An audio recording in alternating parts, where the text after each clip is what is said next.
Hey guys, this is the Great Jedi and welcome back to the channel. Now before we get into the video, please consider subscribing, smashing the like button, commenting, and hitting the notifications bell down below. Anyways, let's jump right into the video. So this video is a quick update review from the BB update.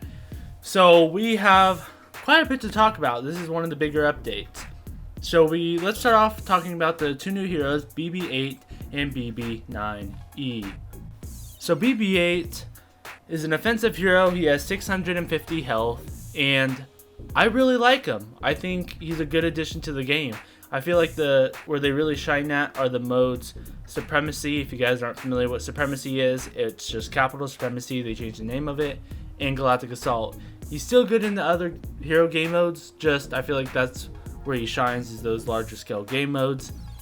Same thing with BB-9E. I feel like he's a support hero compared to BB-8, who's offensive. So if you play them to their play style, they're pretty good.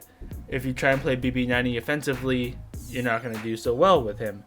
So I don't know. There's a bunch of controversy around these two new heroes being added to the game. I don't understand why people are against the idea of them being added to the game, because they're pretty fun, they're unique, and they bring new fresh gameplay. So I really like the two new heroes. Now moving away from the heroes and onto maps, they added Asian Claws to Supremacy.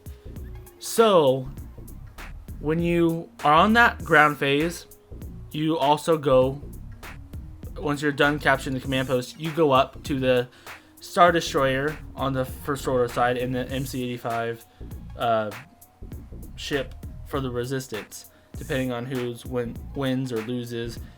And honestly, I thought those were just going to be kind of like an updated version of the prequel ones, but they put in a whole lot of effort into those ships, and those actually feel like new maps. And they basically are new maps. It's their First Order Star Destroyer, which we never had. I think we went through it in the campaign, but it's never been in multiplayer. And it's not all fleshed out like it is now. And then you have the MC-85 for Surgent Destroyer. So I'm pretty pumped. So we basically got 3 maps. I enjoy all of them.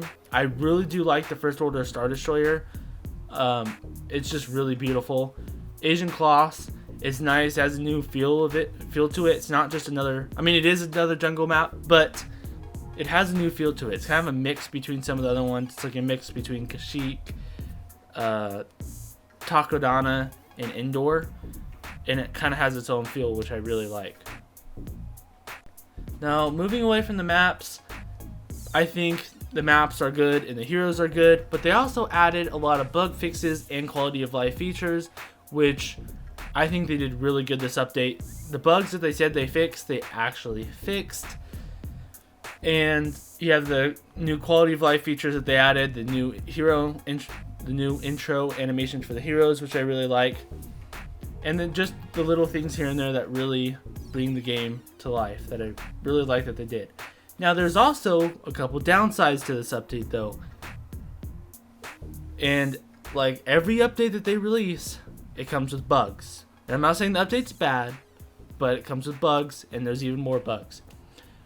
One of the biggest bugs that they have not fixed, that is still a big problem in this update, is the hit detection. The hit detection is just bad. I don't really know another way to put it. They won't be on your screen, you still get hit, and it just doesn't make sense. So I hope they fix that in the future update. I did notice a couple bugs with BB-8 and BB-9E where they're not rolling, but they're still moving. I don't know why that is. That's just maybe an animation thing. I'm not sure. But it's nothing game breaking. I just wish they would fix that. Now, another thing they added to this update was the First Order and the Resistance, the sequel era to Supremacy, which I am absolutely loving. This era just brings a whole new life to this new game mode, and that could be also why a lot more people are playing Supremacy. I'm not saying Galactic Assault is dying or anything, because it still has a good healthy player base, but they keep on updating Supremacy, so more people are going to play Supremacy, and it just gives everything new life, not just the heroes, but also the reinforcements. When you're on those maps, the reinforcements just feel a lot more powerful than they do like in GA. I don't know why, maybe it's just the feel of the map, I'm not sure, but I really do like the addition of the sequel era coming to Supremacy, and I can't wait for the original trilogy to come. Overall, I would give this update a solid 9 out of 10 just because there wasn't a whole lot of bugs that came in this update. They fixed a lot of them. They said they're going to be continuing to fix more of them. They added new heroes that are fantastic. They're pretty balanced against each other. I do feel like BB-8 is a bit more powerful when he'd win in a fight. And stacked up to the other heroes, it's kind of hard, especially in those hero modes. None of the heroes are really balanced necessarily in that game mode. They all shine in different areas. They're all situational. But in Capital Supremacy and Galactic Assault, they seem pretty balanced. So I give the heroes 9 out of 10. The maps, 9 out of 10. Not necessarily each individual thing 9 out of 10, but overall, as the update, I'm going to give it 9 out of 10. I think the heroes are good. The maps are good. The quality of life features are good. The bug fixes are good. The sequel era coming to Supremacy is also good. So overall, this was a really good update. Anyways, don't forget to subscribe. This is the Great Jedi, and may the Force be with you always.